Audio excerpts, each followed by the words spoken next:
aqui, chegar à igreja. Esse é o objetivo da sua vinda aqui, de você fazer parte dessa equipe. É uma equipe, não é um só. Então, nós temos a equipe com 4 membros, com 5, com 6. Vocês vão ver os seminários sendo apresentados hoje, e aí vocês vão se identificando, porque a ideia é que vocês reproduzam o que foi transmitido aqui lá na igreja. É claro que eu nunca apresentaria esse seminário exatamente como o pastor Josanã apresentou, né? Então eu colocaria a minha cara, algumas características, mas eu me vejo em plenas condições, como eu estou seguro que vocês também, de poder passar a mensagem, tá? A mensagem que você ouviu, até porque o conteúdo está na revista e o PowerPoint também. E cada família da nossa igreja vai receber uma revista dessa, amém? Amém. Então você vai transmitir o conteúdo que está aqui e a família lá vai ter o conteúdo também na mão. E o PowerPoint, você vai ter esse material disponível. Então nós temos a missão de reproduzir isso para a nossa igreja. Eu nasci no lar evangélico e a igreja adventista era alvo de muitas críticas pelo meu pai, né? Pelo seu sistema administrativo. Então, naquela época, as críticas, as acusações, de alguma maneira me afetavam, porque eu não tinha um conhecimento e informação. Já ficou claro para nós que a Casa do Tesouro não é a igreja local, correto? Então, tem muito membro que pensa que a Casa do Tesouro é a igreja local, é o templo onde eu faço parte, e que o dízimo deve ficar ali. E por que a Casa do Tesouro não é a igreja local, o templo aonde eu frequento? Porque não é isso que a Bíblia ensina, tá? Então a nossa maneira de adorar está fundamentada em princípios, amém? E a base é a Bíblia, né? Então isso, quando essa luz chegou à minha vida, isso foi uma revolução, e a alegria e a satisfação de fazer parte dessa igreja, da Igreja Adventista do Sétimo Dia. Amém? Amém. Nós temos a alegria de receber agora o pastor Felipe, né? Nós não vamos seguir a sequência dos temas que estão aqui na revista, tá? Por uma questão de logística, nós estivemos analisando aqui algumas questões. Nós vamos apresentar os 5 seminários, são 5 princípios, tá? Na ordem aqui, né, nós temos o primeiro que foi escrito pelo pastor Josanã, princípios do reconhecimento. O segundo na ordem da revista seria princípio de quê? Da gratidão, tá? Que foi escrito pelo nosso líder mundial de mordomia, o pastor Marcos Bonfim. E quem vai apresentar esse princípio daqui a pouco vai ser o pastor Josanã também. Mas nós já vamos passar para o princípio do planejamento, não é isso, pastor Felipe? Não. Agora ou da disponibilidade? Isso mesmo. Disponibilidade. Beleza, então, nós já vamos para o terceiro aqui na ordem da revista, e o pastor Felipe, né, que é o nosso líder da União, tá? Um amigo aí, servo de Deus, obrigado por estar conosco, pastor. Prazer nosso, pastor. Ele vai passar para nós e nos dar algumas orientações também muito importantes, tá bom? Então vai anotando aí, tomando nota, e vai ser uma grande bênção. Obrigado, pastor Gil. Bom dia, um feliz sábado a todos. Você que está nos acompanhando aqui através da transmissão, aonde quer que você esteja, seja abençoado. Vocês estão hoje assim ou assim? Opa, coisa boa. Depois desse seminário, eu já ouvi algumas vezes, mas pastor Josanã é sempre bom ouvi-lo, sempre inspirador, esclarecedor. Amigos, eu estou muito feliz de poder estar com vocês, muito agradecido a Deus e agradecido também aos nossos líderes. O pastor Giovanni comentava das nossas demandas, mas eu sei que tanto ele, pastor Samuel, pastor Jander que está aqui conosco, eles também têm muitas demandas. Esse campo tem mais de 20 mil membros. 22, é isso? 21 mil um pouquinho. Eles têm muitas demandas e eles pararam hoje, estão aqui conosco porque acreditam nas EDMCs. Obrigado, pastores. Obrigado. Obrigado também, pastor Gil, por estar promovendo esse movimento. Eu acredito nas EDMCs, amigos.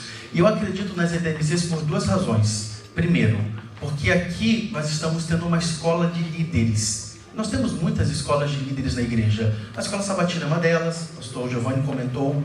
O Clube de Desbravadores também é uma delas. Mas as EDMCs também são uma escola de líderes. Aqui sairão líderes mais preparados para melhor servirem a igreja do nosso Deus. A segunda razão pela qual eu acredito nas EDMCs é porque não tem coisa melhor do que apoiar alguém. E vocês são um grupo de apoio do pastor. Vocês são a equipe de elite quando falamos de mordomia cristã. Eu quero fazer um desafio para vocês, primeiro para os pastores que estão nos acompanhando. Que as EDMCs não sejam simplesmente um grupo em que você desenvolve atividades uma vez por mês em uma igreja do distrito. Eu desafio a você utilizar essa equipe de forma versátil. Temos aí agora um programa forte que está se aproximando, que é o grande movimento da Semana de Reavivamento Espiritual, o lançamento do livro Primeiro Reino, o pastoreio compartilhado, e a EDMC ela pode ser uma auxiliadora, pode ser uma força maior, uma força melhor para que esses movimentos ganhem força lá no seu distrito. Ok? Eu acredito na EDMC porque ela é uma bênção para a igreja e é uma bênção ainda maior na nossa vida. Vocês receberam aí na pastinha de vocês alguns materiais, dentre eles esse aqui, ó. Esse material é uma revista para os líderes, ok? Vocês estão recebendo 2 revistas. Em algum momento nós vamos nos reunir para fazer algumas coisas como itinerário, organizar o trabalho das equipes. Não receberam? Só uma? Ok, perdão. Nós colocamos 2 para cada pastor. Pastor, ok. Ok, tá bom. Então, você tem uma revista porque cada equipe deverá escolher um líder. O pastor é o líder desse movimento, o pastor é o líder da equipe, porém, teremos ali um líder que vai estar fazendo ali, sendo o braço direito do pastor na coordenação das atividades das equipes. Então, essa revista é sua, querido líder. E daqui a pouco a gente vai escolher, vocês deverão escolher esse líder. E aqui tem algumas coisas importantes que a gente vai trabalhar em algum momento, como itinerário, como programa que vai ser feito. E temos também um projeto. Esse projeto é o EDMC 5 estrelas. Eu, na verdade, não sei porque eu estou perdendo tempo falando isso, pastor Gil, porque aqui todo mundo é 5 estrelas. Mas é bom lembrar. A nossa intenção aqui, vocês vão perceber, alguns requisitos. E a gente sabe, são requisitos muito simples, muito fáceis. E à medida que a equipe for completando esse requisito, o nosso sonho é que no ano que vem a gente espere, em nome de Jesus, se ele não tiver voltado, a gente espera que isso aconteça, que seja melhor ainda, né? Mas se ele não voltar, que quando fizermos o nosso encontro no ano que vem, com todas as equipes, a gente possa aqui na frente reconhecer, parabenizar e premiar as equipes 5 estrelas. Aí, pastor Jander, já vai preparando caixa, porque vai ser para todo mundo. Ok? Maravilha. É simples, é fácil, é uma forma de nós reconhecermos o seu trabalho. Então, o líder em algum momento vai pegar a revista e ali você vai conseguir pontuar quais serão essas estratégias que serão trabalhadas. Ok? Eu vou entrar agora no seminário e vocês vão perceber que o seminário de disponibilidade, ele é muito, muito simples. E o objetivo aqui, a estratégia que eu vou utilizar com vocês, e aqui a minha dica: deem a cara de vocês para cada seminário. Eu fico babando nesse seminário do pastor Josanã, babando. E eu vou até no próximo, amanhã a gente vai estar em campus, pastor, eu vou gravar. E eu vou memorizar. Não sei se eu vou conseguir fazer melhor, porque tem um sotaque, né? Esse sotaque faz a diferença. Mas eu vou gravar. Mas todos nós temos a nossa individualidade. Use a sua individualidade, a sua criatividade. Isso, se você utilizar, vai te dar mais segurança e argumentos para falar. Com propriedade. Porque a melhor forma de você falar não é só replicar uma ideia de um outro. É falar do que você está sentindo, do que você vive, contar suas experiências. Isso vai permitir que o seminário possa chegar de uma forma muito poderosa no coração dos nossos irmãos. Ok? Então vamos falar um pouquinho sobre esse seminário. É a Muralha da China. Ela tem 8.851 quilômetros de extensão. Considerada uma das 7 maravilhas do mundo antigo, ela é tão grande que ela pode ser vista da Lua. Essa muralha, ela é fruto da loucura de um imperador. O que aconteceu? Havia uma revolução na capital do império e ele estava muito preocupado de que os seus soldados fossem inflamados com essa ideia. Então ele imediatamente resolveu colocá-los no interior do país para que eles pudessem construir a muralha. Sem nenhum objetivo de proteção, de divisão de fronteiras, era unicamente para que eles ficassem ocupados. Segundo os historiadores, trabalharam na construção dessa muralha mais ou menos 1 milhão de operários. Segundo a história, 80% morreram por causa do frio e da geografia montanhosa. Outra imagem que eu quero mostrar para vocês, também da China, é a maior ponte marítima do mundo. Ela liga Hong Kong, Macau e toda a região ali continental da China. Essa ponte, amigos, tem 55 quilômetros de extensão. Se eles pegassem todo o aço que foi utilizado para construir essa ponte, eles poderiam fazer pelo menos 60 torres Eiffel. Levou 9 anos para ser construída. A média ali de mais ou menos 80 bilhões de reais na confecção dessa ponte. Ela é 20 vezes maior do que a Golden Gate, que foi no passado a maior ponte do mundo. Eu gosto muito desse pensamento desse cientista e também teólogo, que dizia assim, construímos muros demais e pontes de menos. A palavra nos diz que Ele, Jesus Cristo, é a nossa paz, o qual de ambos fez um e destruiu a barreira, o muro de inimigo. A proposta desse seminário é ajudar os nossos membros a entenderem, a refletirem em sua condição de disposição. A sua condição de disposição. E eles precisam refletir em sua condição da seguinte forma: eles são muros ou eles são pontes? Todos nós aqui relacionamos com pessoas. Eu já conheci muita gente, amigos, que é ponte. E é duro. É bom. Mas eu já conheci também muita gente que é muro. E é dureza viver com gente que é muro. Intruncado, centralizador, não se abre. Como fazermos, como motivarmos, como inspirarmos os nossos irmãos a serem ou a viverem uma experiência cristã em que eles se tornem pontes? A primeira condição, a gente precisa entender que tudo que nós fazemos é para a glória de Deus. E essa é a proposta desse seminário. Vocês vão perceber que ele trabalha em 4 conceitos fundamentais. A gente precisa entender que existem dons espirituais. Temos que descobrir quais são os nossos dons espirituais. Como utilizar esses dons espirituais em nossa vida cotidiana. E como utilizar esses dons espirituais na nossa vida cotidiana de forma que eles se tornem um instrumento para a salvação de pessoas. E a primeira dica para que isso aconteça é entender que tudo que fazemos deve ser para a glória de Deus. Não é à toa que o apóstolo Paulo não disse que quer comais, quer bebais, ou façais qualquer... Fazer o quê? Tudo para a glória de Deus. Entendam, viver uma vida, viver uma experiência de disposição em que meus dons e os meus talentos são colocados ao serviço da obra, é entender que tudo que eu faço deve ser para glorificar o nome de Deus. É entender que se eu sou um pedreiro, eu vou fazer aquilo para glorificar o nome de Deus. É entender que se eu trabalho em uma importante empresa, eu devo fazer tudo para a glória de Deus. É entender que se eu sou uma cozinheira, se eu sou uma dona de casa, se eu sou um professor, eu devo fazer tudo para a glória de Deus. É o primeiro conceito. A segunda dica que nós precisamos entender é que para que isso aconteça, Cristo tem que ser o nosso maior exemplo. O foco tem que estar nele. E o apóstolo Paulo, mais uma vez, ele é enfático ao dizer que os nossos olhos têm que estar fixos em quem? No pastor? Nas pessoas ao nosso redor? Os nossos olhos devem estar fitos em quem? Jesus. Autor e consumador da nossa fé. E aqui vem o objetivo desse seminário, antes de despertar os membros a entenderem seus sentidos, ou melhor dizendo, seus dons e talentos, é levá-los a um olhar para Cristo. Olhando para Cristo, entendendo que a nossa vida deve ser vivida para a glória dele, aí eu vou compreender que eu posso utilizar tudo isso para que o nome dele seja glorificado. Quando olhamos para Cristo, algumas coisas deverão acontecer. A primeira delas é nos tornarmos sensíveis. Esse é um aspecto que vocês deverão despertar. E quem sabe um dos maiores desafios que temos hoje. Amigos, não tem coisa mais dolorosa. Eu lembro que quando eu dirigi algumas comissões de nomeações, e geralmente a gente fazia nos domingos, eu terminava aquele dia moído. Eu terminava tão cansado, e o cansaço não era um cansaço físico, mas era um cansaço emocional. De você estar lutando diante de um quadro em que você precisa ter a obra avançando, você não pode fazer sozinho, e você não vê a disposição de uma igreja ou de pessoas para cumprirem esse chamado que foi dado a todos nós.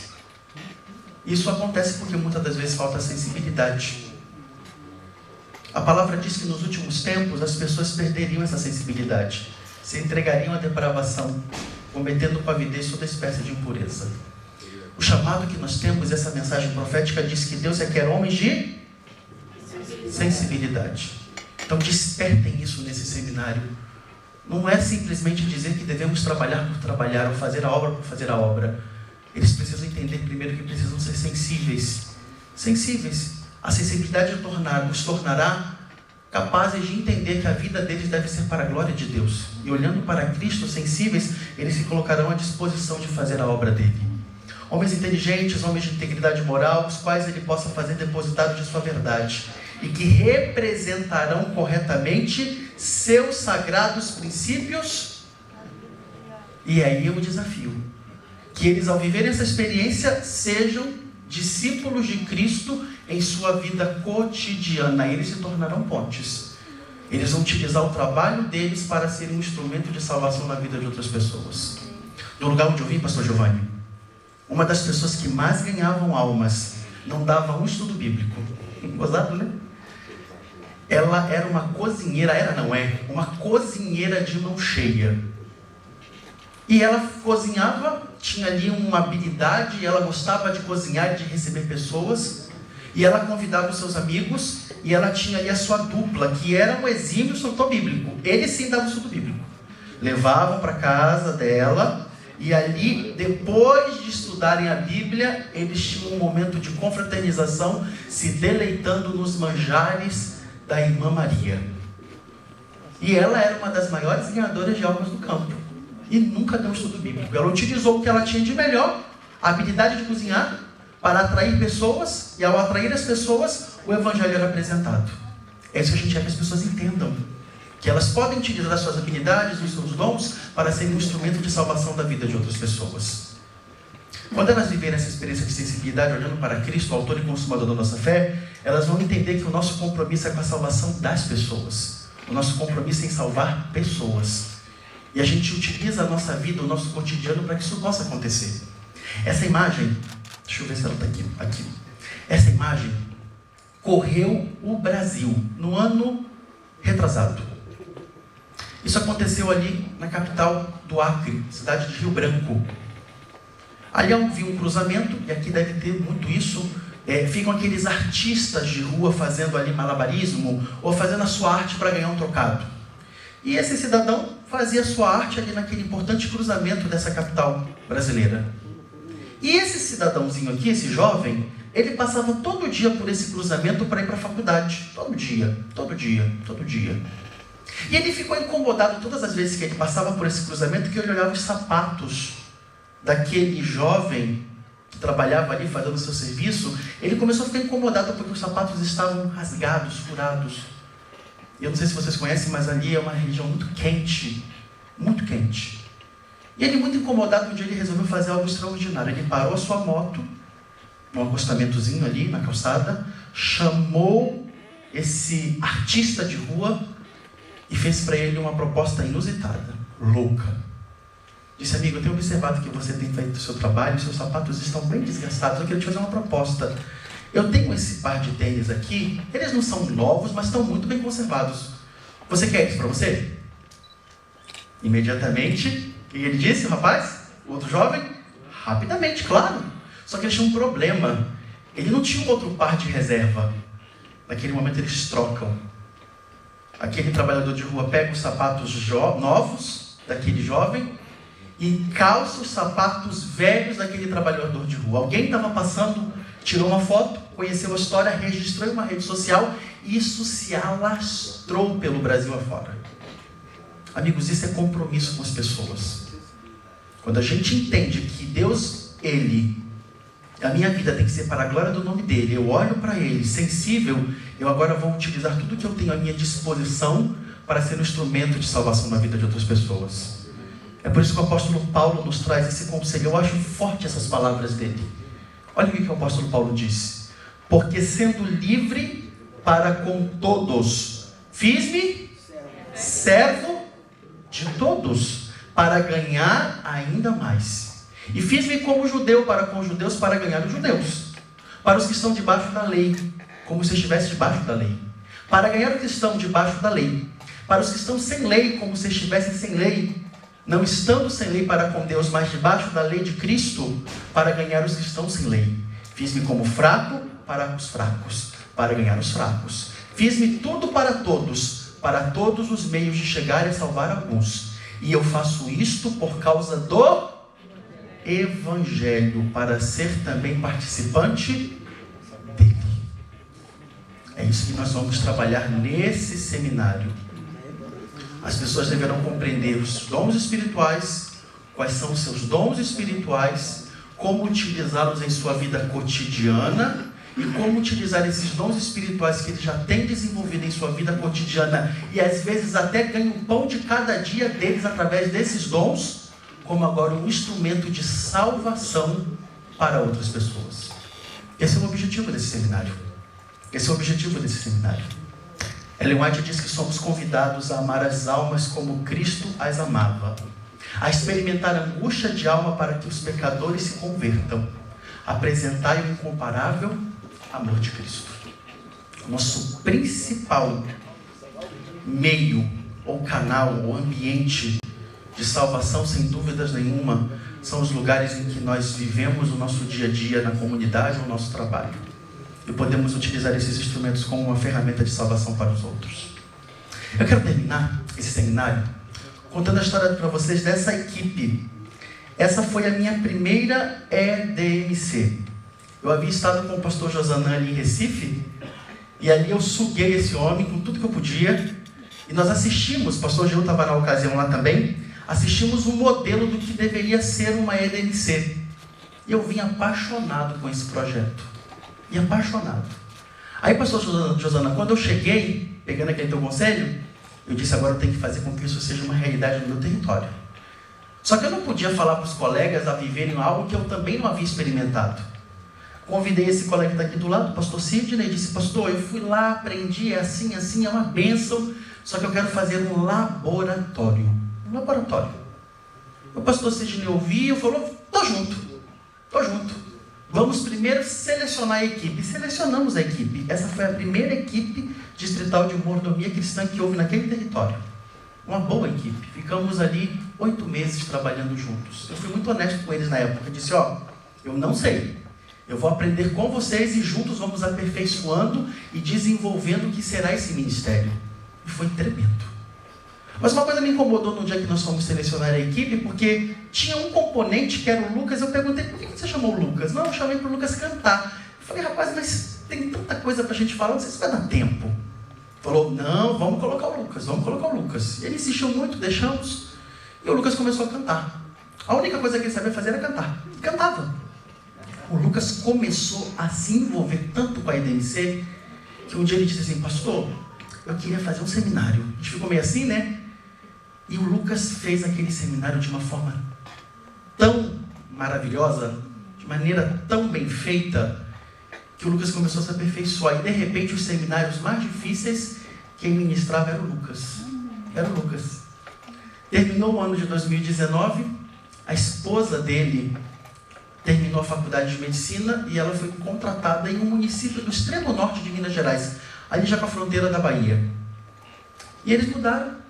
A primeira coisa que o Lucas faz, pastor Samuel, quando chega lá, é me ligar. Fala, pastor, eu quero fazer uma EDMC aqui nesse distrito. Eu falei, coisa boa, mas você precisa começar com o seu pastor.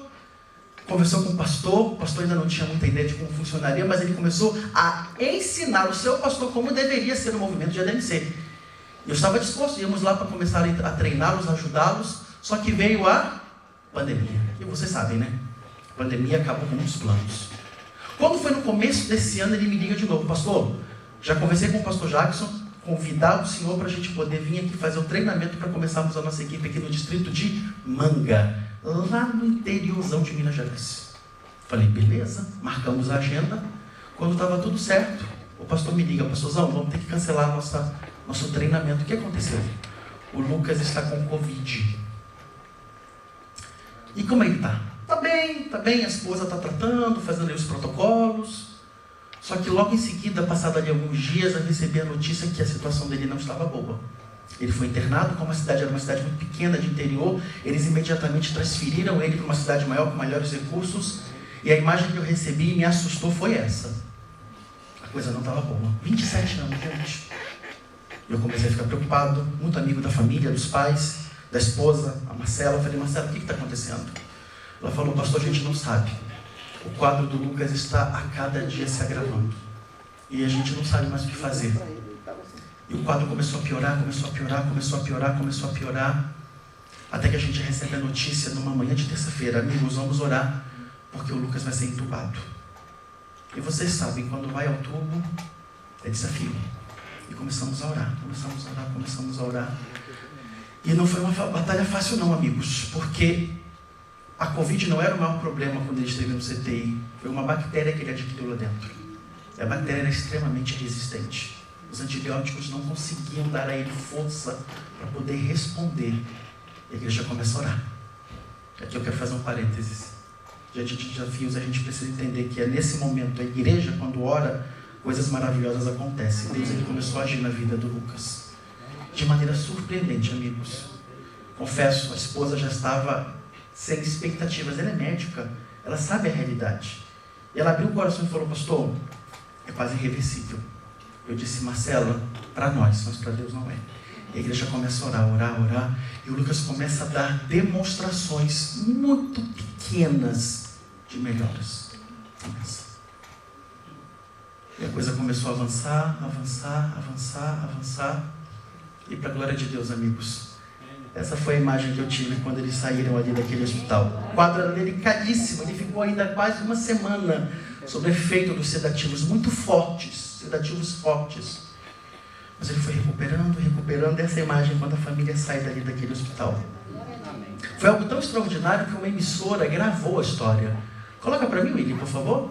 Olha só a gravação dessa emissora. Vocês verem como foi impactante na comunidade o milagre na vida desse jovem.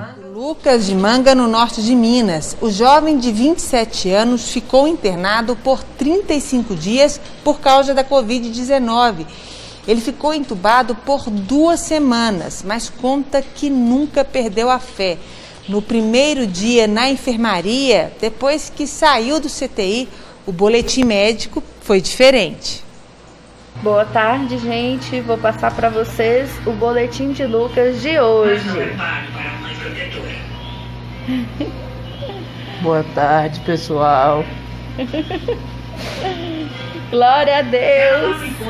Eu queria agradecer a todos vocês, de coração, do fundo do meu coração. Realmente foram momentos muito tensos que a gente viveu, né? De muito desespero. A gente precisou se apoiar em Deus, que é a única regra de fé para a gente, né? E também nas orações dos nossos amigos e familiares, elas foram essenciais. As mensagens de conforto, né, que eles mandavam para mim e para Lucas enquanto ele estava consciente. Lucas ainda está com o curativo da intubação, emagreceu 15 quilos e conta com a ajuda da esposa Marcela, que também é médica. Atualmente, ele faz fisioterapia, mas não apresentou nenhuma sequela grave. Ali foi um momento também de reflexão, né? De ter a certeza que Deus, Ele tinha um plano na minha vida, que Ele estava ao meu lado, né? Mesmo sendo muito difícil. Eu sabia que Ele estava cuidando de mim. E a gente acredita que sempre, a serviço da vida, nós devemos procurar o melhor recurso, a melhor tecnologia, mas temos que procurar Deus, temos que procurar o recurso da fé, porque isso é que vai sustentar o sucesso no tratamento. Isso é uma emissora de TV afiliada da Rede Globo, tá, gente? Não é qualquer emissora não, tá? Foi lá, gravou. Obviamente eles dão ali o seu teorzinho, né, religioso. Passou uns dias, eu disse, o Lucas agora vai descansar. E ele me liga. Sabe o que ele fala, pastor Josanã? Pastor Felipe, manda o material porque a minha DMC vai começar. Eu falei, você é louco? Eu falei, Lucas, mas você acabou de sair do CTI, você é maluco? Ele ainda estava andando de muletas. Porque alguns dias no CTI ele perdeu a mobilidade muscular. E essa foi a foto que eu recebi. Cadê?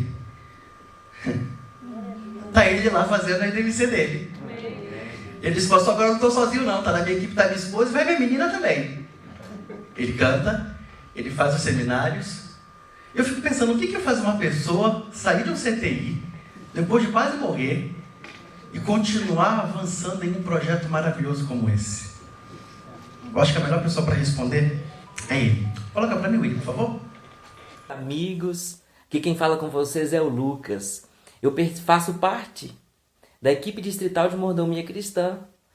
Eu comecei, irmãos, a fazer parte dessa missão, desse projeto especial, fantástico, no ano de 2018, fiquei até o ano de 2019, aqui no norte de Minas Gerais, na Missão Mineira Norte. Nossa equipe foi a primeira deste campo, uma equipe modelo, e foi fantástico essa experiência, sabe? Foi tão boa que, mesmo após passar por momentos tão difíceis, tão desafiadores na minha vida, e saibam que foi isso que fez a diferença, colocar Deus em primeiro lugar na minha vida, compreender que ser fiel em todas as áreas da minha vida é muito importante, estar ao lado do Senhor. Então é isso que nós fazemos nas igrejas, fazer com que as pessoas entendam e reflitam que de fato nós devemos colocar Deus em primeiro lugar na nossa vida. Eu acredito muito nesse projeto, nessa missão. Você também precisa acreditar, você precisa se empenhar e dedicar todos os seus dons e talentos. Saiba que desses 19 dias que eu fiquei entubado, cerca de 2 meses atrás, lá em Montes Claros, 90% do pulmão comprometido, uma bactéria super resistente que foi adquirida por mim. Usei traqueostomia também, como você pode ver. Mesmo em momentos tão difíceis, tenho certeza que Deus me concedeu uma nova oportunidade para falar para as pessoas, continuar falando através dessa equipe, dessa missão da EDMC, que Deus deve ser em primeiro lugar nas nossas vidas. Que Deus te abençoe. Um abraço forte aí para você, tá bom? Porque ele faz isso porque ele acredita. Quando a gente for falar para as pessoas sobre disponibilidade, se vocês escolherem falar sobre esse seminário, o nosso objetivo, fale isso com o que você vive, com o que você sente, com as suas experiências. Mobilize a igreja, incentive-os a entender que todos nós podemos ser instrumentos poderosos para a glória do nome dele. O Lucas só cantava. Foi na EDMC que ele descobriu que tinha o dom também de pregar. O Lucas saiu de um CTI, mas ele entendeu que o compromisso dele era ainda muito maior. O compromisso dele era com a igreja de Deus, era com a salvação de pessoas. Em primeiro lugar, entenda que quando você for fazer isso, seja uma ponte. Você vai ser essa ponte. Eu louvo a Deus porque vocês estão aqui, vocês poderiam estar em tantos lugares hoje. Vieram para cá porque entendem que tem uma missão a cumprir, vão fazer isso, eu não tenho dúvidas. Em segundo lugar, mobilize a igreja, incentive a igreja, para que ela possa viver essa experiência. Eu termino com uma promessa, um chamado que a palavra nos traz no livro de Colossenses capítulo 3, no verso 23, quando diz assim: tudo quanto fizerdes, fazei de todo o coração, como para o Senhor e não para homens, cientes de que recebereis do Senhor a recompensa da herança, a Cristo Senhor, e a quem estáis servindo. Vamos levantar a igreja, vamos motivar os nossos membros a se tornarem dispostos, a colocarem seus dons, seus talentos ao serviço dessa obra. É utilizar o que eles sabem fazer de melhor, para que mais pessoas conheçam sobre o reino de Deus. Esse é o desejo de viver essa experiência? Amém. Vamos orar. Obrigado, Pai, porque temos aqui homens e mulheres que estão comprometidos com a Tua causa. Eles entenderam que esse chamado foi feito por Ti. Ao eles falarem em suas igrejas, e se eles escolherem esse seminário, eles ajudem nossas igrejas, eles ajudem os nossos irmãos a entenderem o que são os dons espirituais, a descobrirem quais são os seus dons espirituais e quem sabe eles já os utilizam em sua vida cotidiana, mas utilizarem mais do que esses dons para ganhar o pão de cada dia, a utilizarem esses dons para a pregação do Evangelho. Obrigado pela vida do Lucas, uma inspiração. Obrigado porque o Senhor nos trouxe aqui e nos move a ter o mesmo sentimento dele, o sentimento de dedicação, o sentimento de compromisso, o sentimento de acreditar que fazemos algo que é muito maior, não para essa terra, mas para a eternidade. Use-nos, capacita-nos. Te pedimos, Pai amado, em nome de Jesus. Amém.